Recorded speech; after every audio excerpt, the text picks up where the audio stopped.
Good morning, and thank you for joining us today. I'm pleased to introduce today's webcast, Considerations Before Changing Your Residency from California. And before we get started, I'm going to play a brief housekeeping video.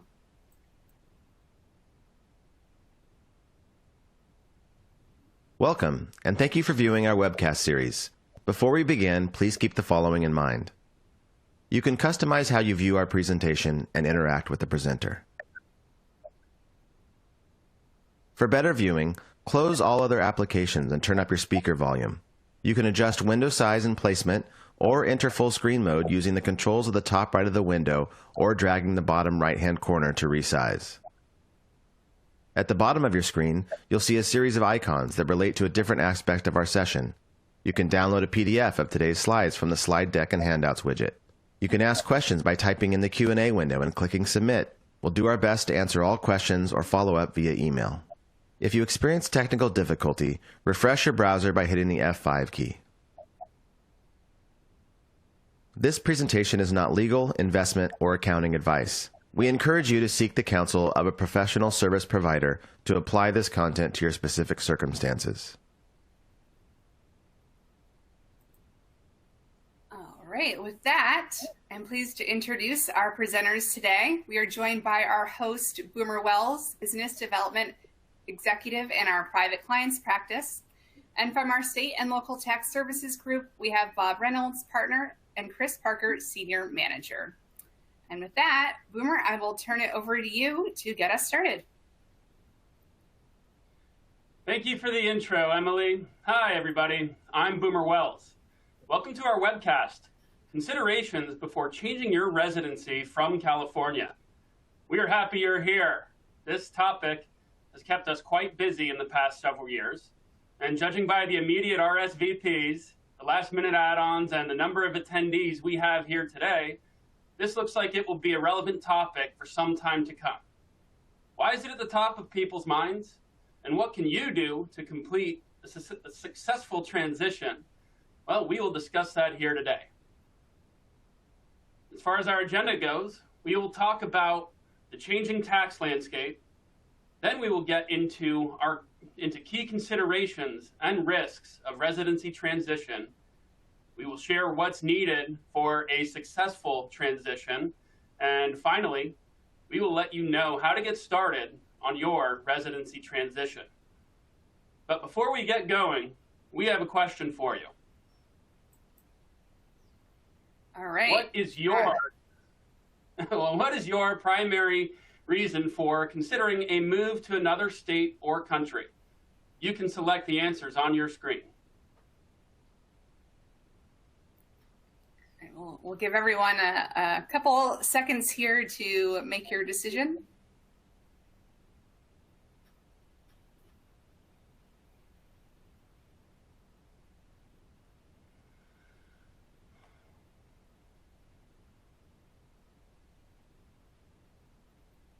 All right, and just another moment.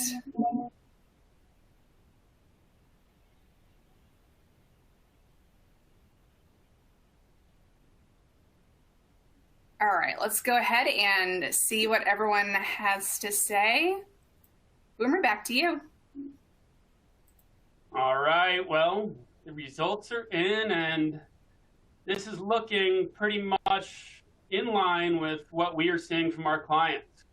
Quality of life is a big one. Cost of doing business, of course. Changing culture or political climate. Absolutely, we hear that a lot, but it's absolutely no surprise that taxes are coming in first. But be very careful who you say that to. And on that topic, here to talk about the changing tax landscape is our own Chris Parker. Thanks, Boomer. Well, let's talk a little bit about what COVID did. As many of you experienced, the pandemic reset the ability to work from anywhere as long as you had a decent internet connection or hopefully a good internet connection. And that's really changed the residency landscape as well, because it's enabled people to consider moving that were previously going into the office, the 5 a.m., 6 a.m. arrivals every day. Now they don't necessarily need to be in California. And So they're looking at the opportunity to rethink what is their primary residence. Many clients and prospects already have a vacation property or a second or third home and are now thinking of making that second or third property their primary home and transitioning out of their California property as their primary residence. This is driving a lot of the conversation that we're having today. And part of that is also brought on by the fact that the California tax landscape continues to change. One of the changes that's forthcoming on the next slide is Proposition 30, which is on the November 8th ballot, just a week away from today's webcast. And this would add a surcharge to the top marginal income tax rate for California on every dollar above $2 million of income in a tax year, taking the top rate from 13.3 to 15.05%. This would apply to individuals, estates with income in a tax year, and trusts, regardless of whether it's a resident or a non-resident. So this has a very broad potential impact. And the goal of this ballot measure is to increase the electric car infrastructure in California and to have some additional resources for fire and other environmental interests. Right now, it is polling at a level where we expect it to pass. So we're planning to have this 15.05% rate in effect on January 1, 2023. Now, obviously, we won't know the final results until sometime in December, but even though the polling has softened recently in the last couple weeks on this measure, so far it looks like we could see an actual passage of this January 1, 2023. The other thing that's causing some consternation for clients is there are no rebates or refunds for high-income taxpayers. So while California has almost 40 million residents, there was an LA Times article out of April of this year that said just 96,322 high-income taxpayers pay over 40% of the personal income tax. If we see more of these ballot measures like Proposition 30 push up that top marginal rate, we're actually just going to see that percentage increase year over year. And there is, in fact, another proposed ballot measure that is currently planned for the 2024 ballot that would put another 2% surcharge onto the California's top marginal rate. So we could be all the way up into the 17% range in 2024, beginning into 2025, which would really set California apart in a way that's a little bit of a dubious distinction. And yet that is something that our clients are considering as they're thinking about whether or not they want to continue to be residents of California or they want to move out. On the next slide, we can, as resources for you, in addition to today's discussion, there are previous webcasts that we've done on this subject. Boomer, if you want to talk a little bit more about that before we move on to the next slide. Absolutely, Chris, and thank you so much for the explanation there. These are a lot of laws that are going to be voted on here coming up, and when you say those numbers, people really start to pay attention. But as a reminder, this is one of a series of webcasts we have produced that are available here on our slide deck and handouts widget, and also by searching for residency transition on our website, mossadams.com. This presentation will also be emailed to today's attendees. Now, the next thing we want to discuss are the risks of residency transition. And we have somebody here who knows a thing or two about the risks involved, and that's Bob Reynolds. Great, thank you, Boomer. Both Chris and I will be covering this, ladies and gentlemen, and you may have seen that Chris and I are both from legal and audit respectively regarding residency at the State of California Franchise Tax Board. Today, we're giving this information to you on what we're seeing and also what we performed when we were actually FTB government officials. So how does this start? And the risks are real and they are escalating. The first item is what you need to know is every person in the state of California who changes their residency from a California resident to a non-resident and meets certain gross income levels that the FTB discerns and decides that is subject to tax. Once that return is filed and they meet those thresholds, it is actually reviewed behind the scenes. Now, what they're doing is they're going to compile information on these potential residency exam taxpayers. Now, how do they do that? There's a number of databases they use, but the most important thing for you to know is time is on their side. What I mean is there's a statute of limitations, which is 4 years from the due date the tax return is filed to actually decide whether or not to examine the return for residency purposes. So, for example, if you filed a return, or when you file a return in 2022, and let's say for the 2022 tax year, you change your residency to a non-resident. You filed that return on 4/15/2023. The state of California has until April 15th, 2027 to decide whether to actually look at that return for residency exam purposes and actually send a notice of exam or not. Now, what they do during that time is they wait for the 23, the 24, potentially the 25 tax returns to be filed. There's a number of questions on a non-resident return, and there's a number of items there that they key data into. With that information, they decide, basically two things. What are your ties to California during these years, and also the other state, as well as what is your income level and has it increased? So those are the items they consider, and they do it very well. Now with that, when they go into an exam, they have a lot of momentum. You may think this is the first time that they just contacted you for a necessary res exam. Not true. They have this knowledge behind them because they have called out and selected and stack ranked the people they want to examine. And with that, when they walk in, FTB wins almost all the residency exams based on the following: the client or the taxpayer's lack of knowledge of the tests, how they're applied, the lack of documentation, which is contemporaneous during the years at issue, and the passage of time. So time is on their side. Now, if you are selected for an exam, and we'll talk about how not to be in a minute, the exams are long, they're personally intrusive, and they're extremely costly.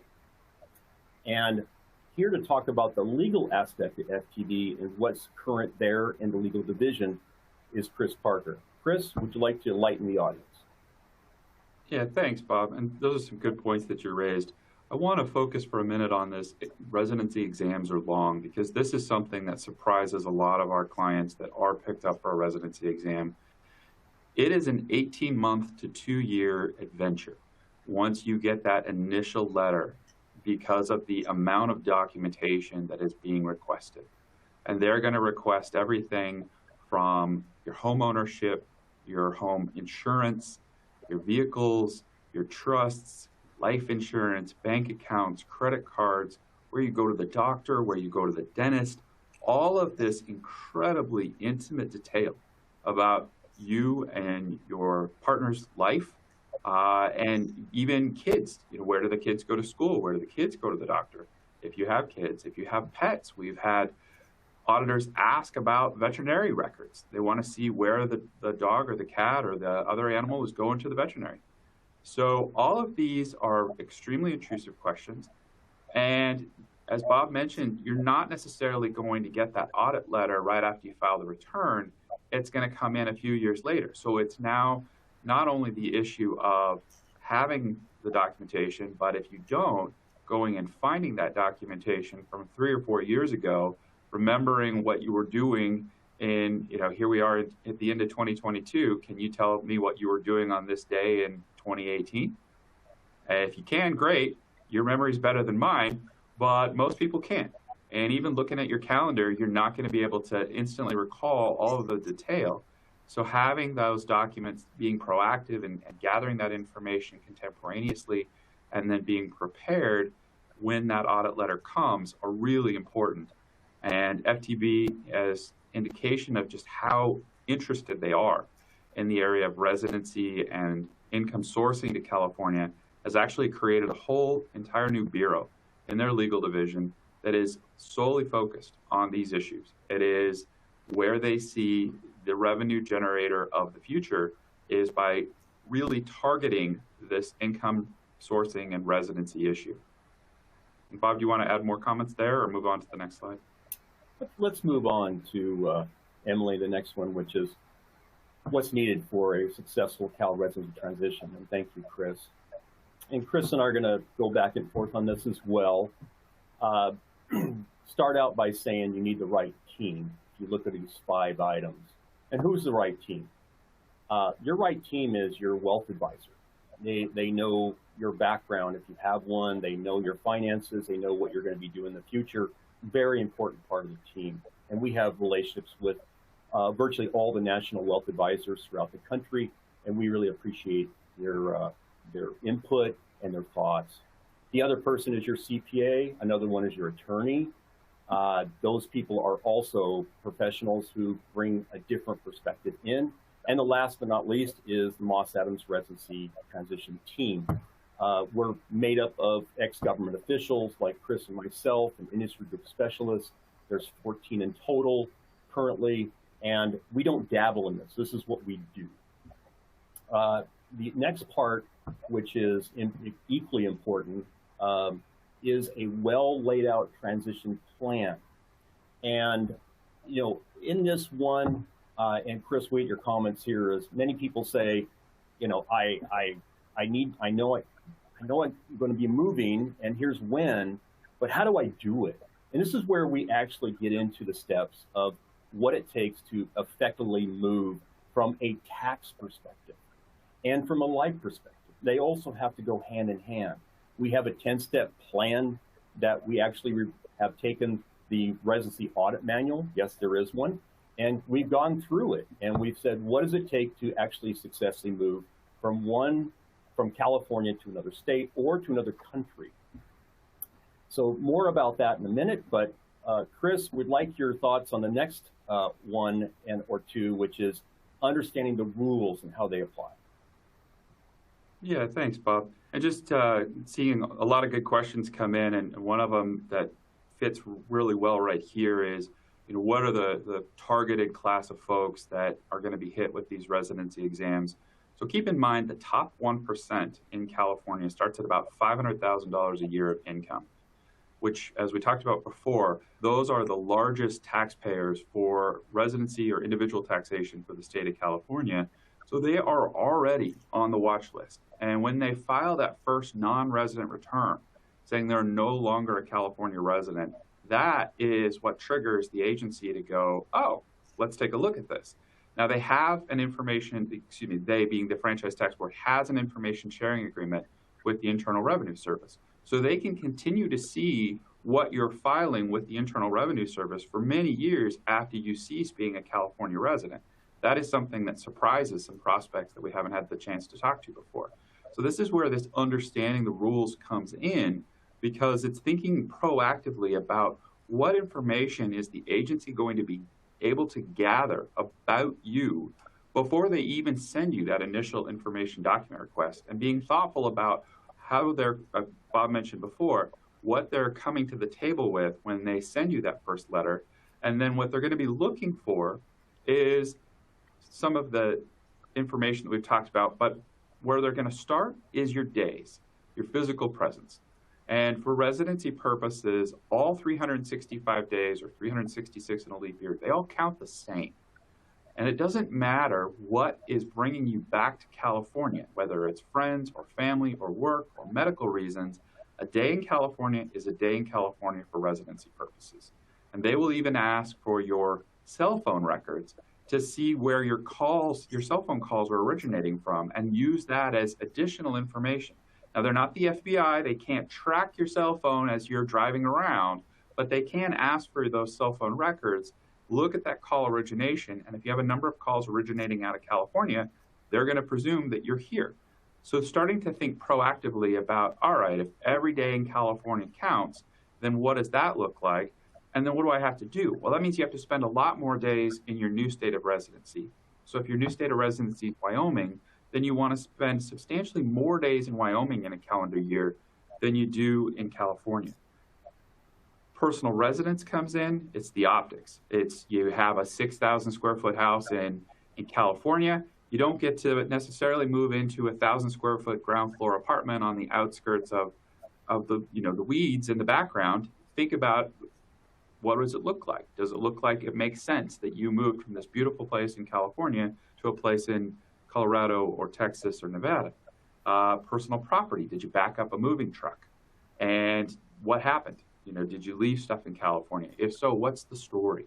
And really thinking through all of these things and then putting that together into a story that enables a very pro-California FTB auditor to understand and appreciate the story of your move.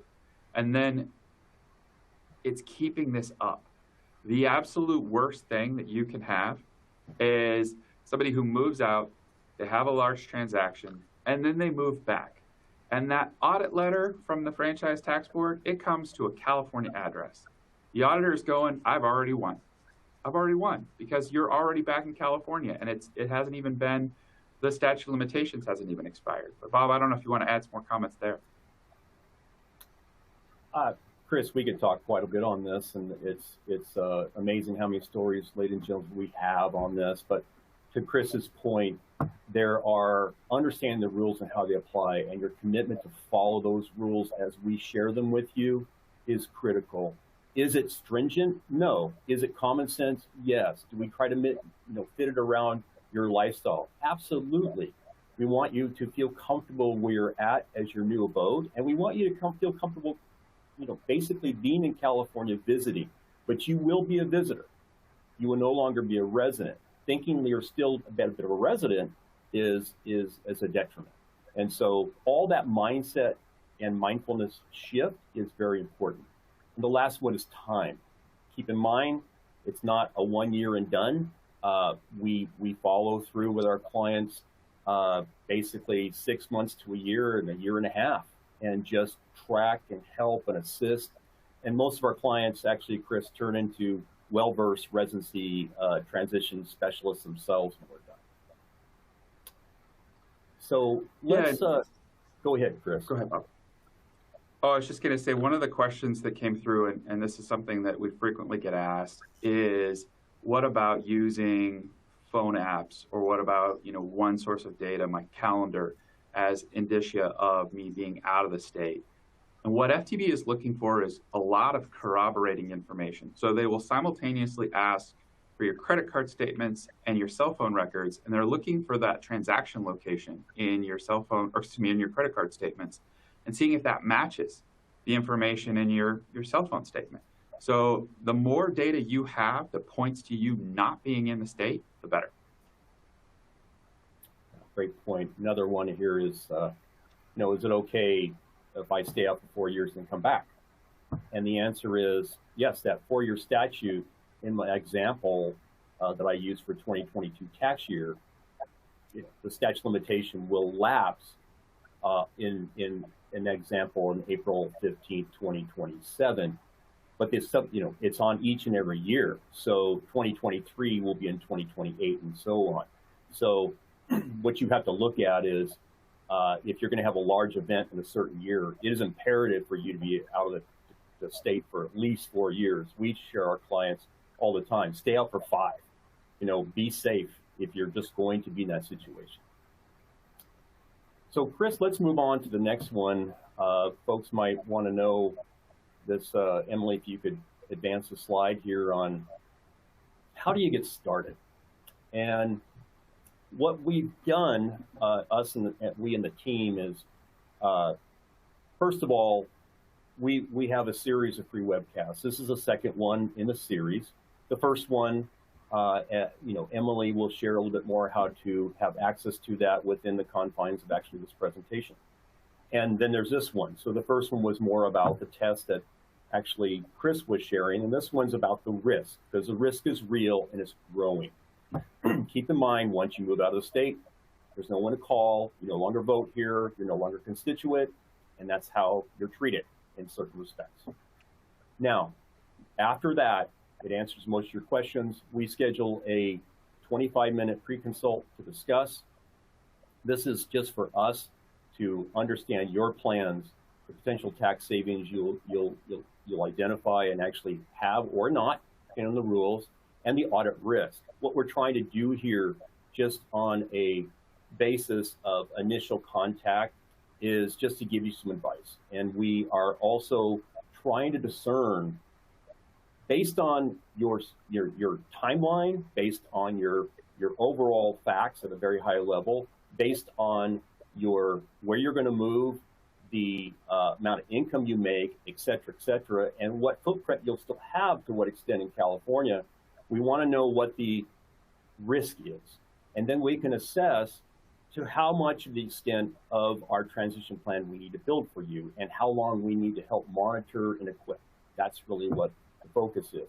I will say this real quick and turn over to Chris, is that because we don't dabble and because we have the mindset of actually performing this on the other side, we've helped over 300 clients like you move out of California successfully. Out of all of those clients, we've had just a handful. I believe, Chris, it's maybe 5 audits to date. And that's our goal, is for you not to be examined. The numbers can get very large on transactions or events of income, and sometimes you're just going to get audited anyways. And in those circumstances, we want to build a very good plan for you to be successful. And I'm pleased to say, so far, we have been. But, you know, it's those 5 items in the prior slide, which is you have to be mindful of having a plan, following the rules, applying them, and making sure that time is something that you've accounted for and have the evidence. Chris, over to you.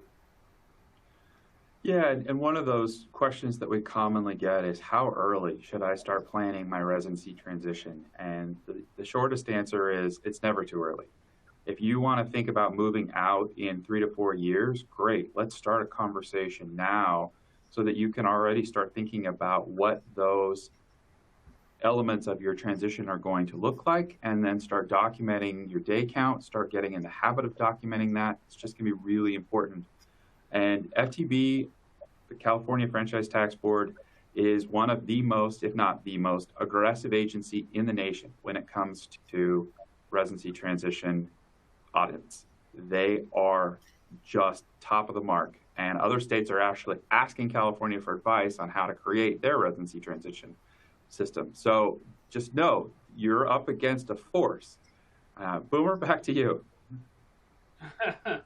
Well, Bob and Chris, thank you for all the info. Okay, everybody, to get started on your residency transition planning, you can contact me, Boomer Wells, and we can schedule a 25-minute pre-consult. My phone number and email are here at the top of the page. Well, it's no surprise this presentation has created a lot of questions from our audience, and it happens every time we have a conversation, regardless of how thoroughly somebody has planned. Now, I want to turn it back to Emily. What are you seeing in the Q&A? All right. We've got a couple minutes here for questions. We got quite a few, so if we don't have a chance to answer your question now, we'll be following up with you after the presentation. Let's go with this one here. Are there as extreme barriers or examinations of transitioning out of other states as with leaving California? Does the FTB monitor as intently? Yeah, I'll take that. The other state that is very aggressive on residency transition is New York. And they're, by the standards of the East Coast folks that I talk to, they're just as aggressive as California. We're here in California, so of course we see the Franchise Tax Board exams more, but we're not seeing a lot of, for example, Colorado residency exams. We have seen a handful of Montana. Other states really are starting to pick up on the value of doing these residency exams. We have colleagues in the state of Washington. If that capital gains tax becomes real, the expectation is the state of Washington will start actively and aggressively conducting residency exams, see if they can capture those capital gains tax. The state of Washington, to my understanding, has reached out to the state of California and said, "Hey, how do you do this? Because we want to, get some best practices." But Bob, do you have some other thoughts there? No, I just want to share that we are going to have additional webcasts for Washington coming up and Oregon, because there's specific case and preferences to those various Department of Revenues. And, with that being said, Emily, I realize we're short on time. I'm going to send it back to you and for any last comments. All right, thank you. Yeah, as Bob mentioned, we are out of time. We will be doing our best to follow up with questions via email. You can also reach out to Boomer directly, or we have Bob and Chris's contact information here as well. And thank you so much, Boomer, Bob, and Chris. A great presentation today, a lot of information covered. As a reminder, the resources that we mentioned, so the other webcasts in the series, are available to download in the slide deck and handouts widget. You may also download a copy of today's slides, and we'll be sending those along with a recording of today's webcast via email tomorrow. And before you go, we have a link to an online survey where you can provide feedback for today's presentation. Please take a moment to complete the survey, as your feedback is very important to us. And thank you all so much for joining, and we hope you'll join us again next time. Thank you.